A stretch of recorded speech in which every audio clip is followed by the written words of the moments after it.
Yeah, thank you so much. So I just very briefly want to introduce to you Neil Guthrie. He is the Director of Professional Development, Research, and Knowledge Management at Wynperle, and he is also the Chair of LiRN.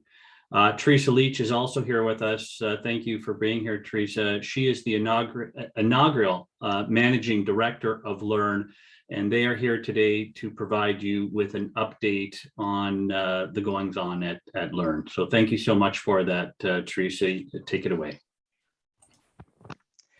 Thank you, Alan, and thank you for inviting us to speak to you today.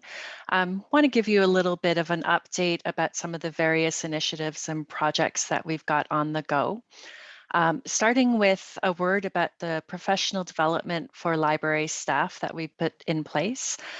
We've been working with the library advisory team, who are a group of library reps from across the province and across library types, and working with OCLA as well, the Ontario Courthouse Libraries Association, to offer a number of professional development sessions for library staff put on by members of the network for members of the network. So for example, some of our more experienced staff recently presented a legal research session to the rest of the network.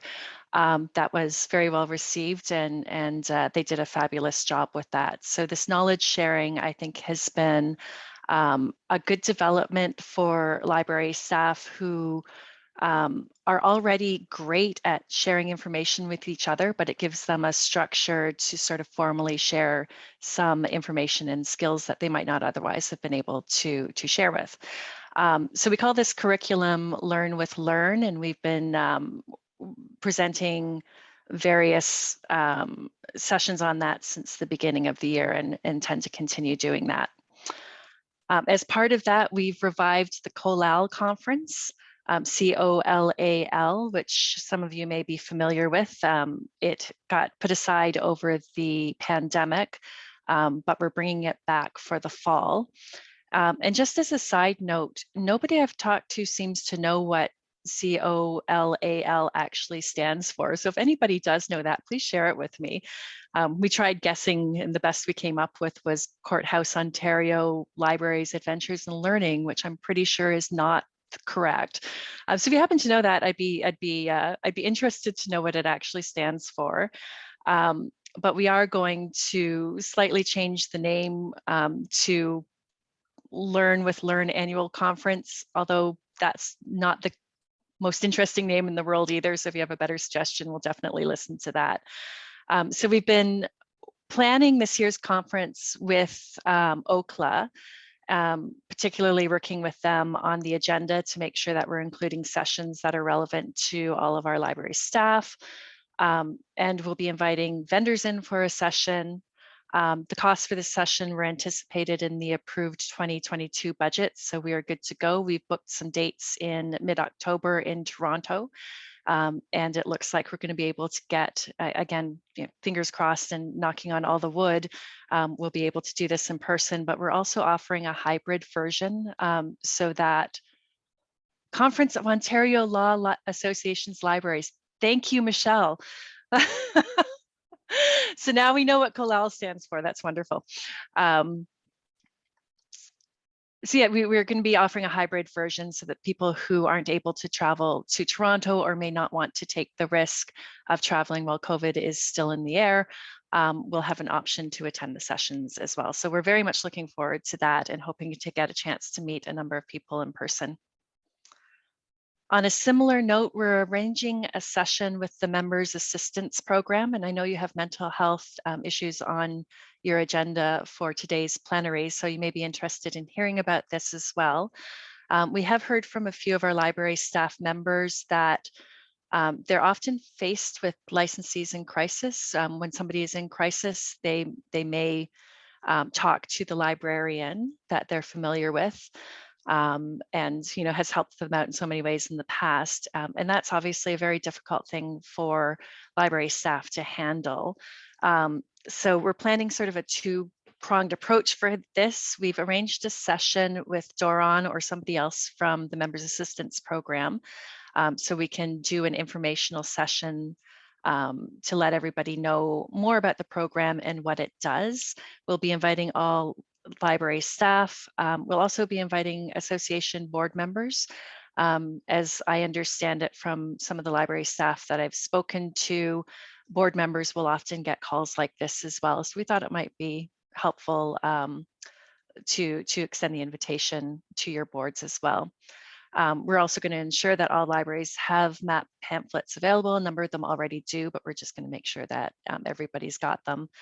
And then the last thing is that we're putting together a collection of, we actually have put together and are close to launching a collection of support the supporter resources from the benefits providers. If there's a little group of literature and things that can be helpful for somebody who has in the past faced a situation like that, or is facing a situation like that and could use some support, because as I mentioned before, and as you all know, it's a very difficult thing to be on the receiving end of hearing of all of these things. So we wanted to be able to provide that with Canada Life.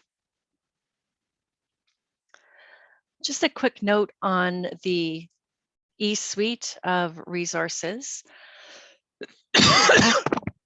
Excuse me, sorry about that.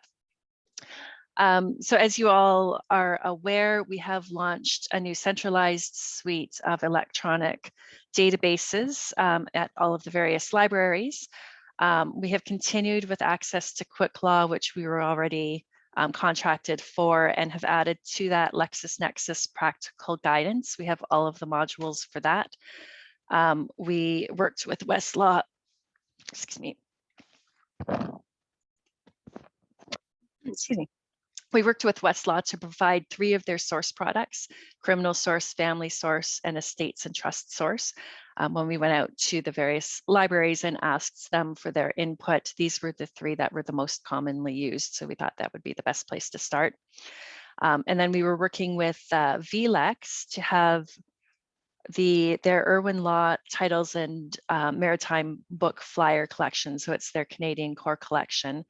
And the Vincent Legal AI Assistant, which is essentially just technology that searches through your work and double checks to make sure that what you're using, your citations are up to date and that there's nothing new that you should be including. So it's like a double check for people.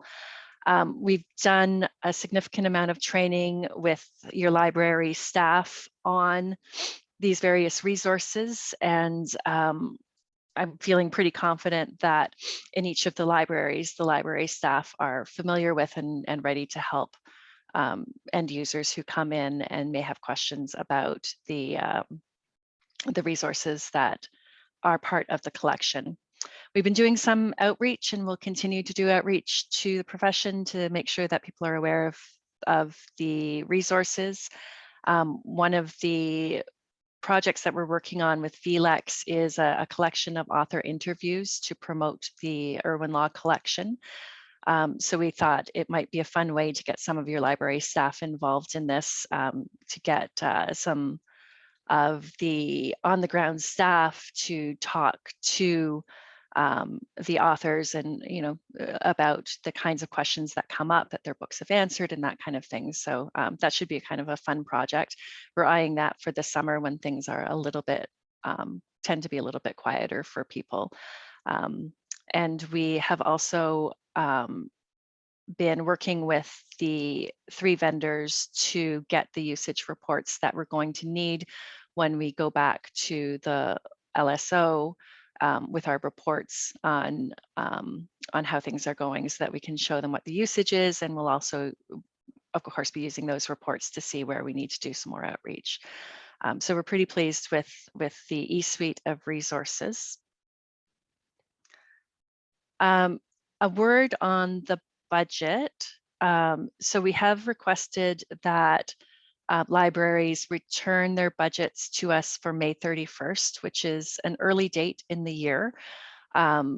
We've asked for that because we need to put together those budgets and then create our own LiRN operational budget in time for our audit and finance committee at LiRN and our LiRN board to look at it, finalize it, and then get it to the Law Society for September.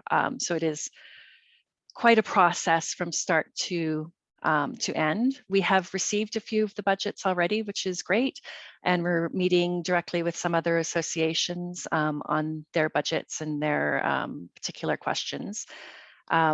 Because it is so early, I have mentioned before, and we'll mention again that if there are revisions that need to be made to the budgets after May 31st, we'll be accepting those until the end of June, so that we can get as close to a final version of the budget materials in front of our committee as soon as we can. And then if any revisions need to be made, it'll still be in time for our summer meetings to review. We have revised the budget template slightly because we've been working with our accountants to do some updates to the chart of accounts that we are using for reporting. So the most recent version of the chart of accounts we had was 2007, which is fairly old, and not all of the entries made sense for what was happening currently. So for example, there's an entry for CD-ROMs, but not for electronic resources, internet-based resources. It was a little bit confusing. So we did have a recent session with your library staff to take them through the revisions, get their feedback. We have received some good feedback and good suggestions for the next draft of it. So now we're ready to take that to the accountants and discuss our implementation for next year. But we did want to make sure that the budget templates reflected the revisions that we were expecting to make, because those budgets are for 2023 as well. So we wanted to keep them as aligned as possible. So you'll be hearing more about that as we get closer to the implementation plan, working with LiRN's treasurer and our accountants. You may be wondering about the fund balances that we've spoken about before.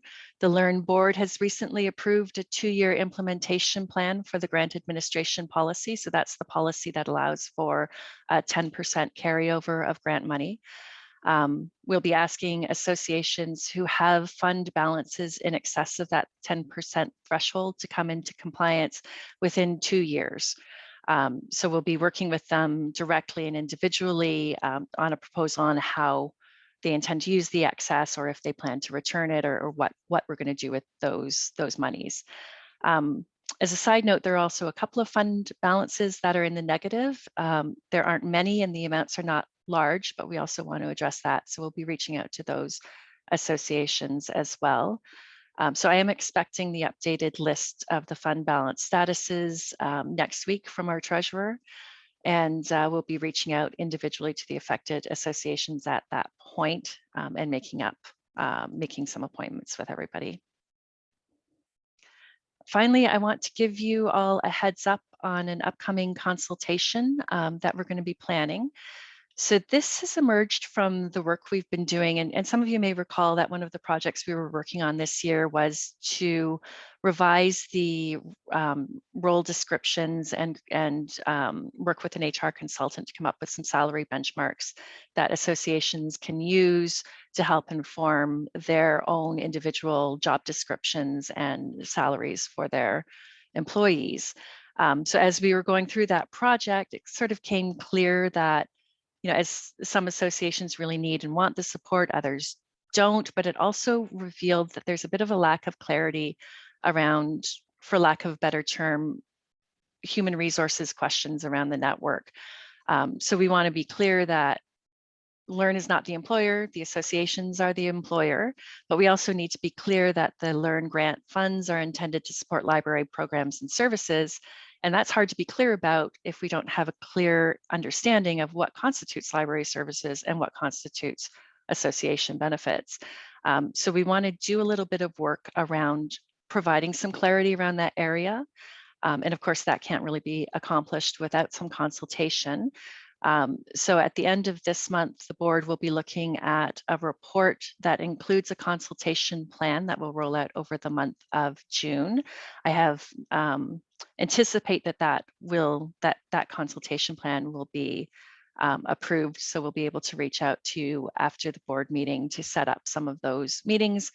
We'll want to be consulting with our shareholders and association presidents, with OCLA, and just get as much feedback as we can to make sure that we're drawing the lines in an appropriate way, and hopefully bring some clarity to that question.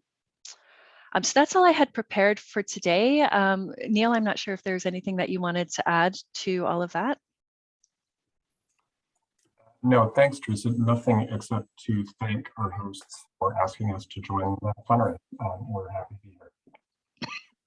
Wonderful. Thank you so much. Very much appreciated. I'm going to just turn it back over to Doug. I believe we're going to a very brief lunch right now, and then we'll be back at it. I think, if I recall correctly, it's 12:45, Doug, that we're coming back. Yeah, that's right. So thank you, Theresa. Thank you, Neil, for being here with us and for your ongoing engagement on these issues. We are breaking now for lunch until 12:45. We will start at 12:45 because we do have some speakers joining us at that time. So we'll see everyone again in a few minutes.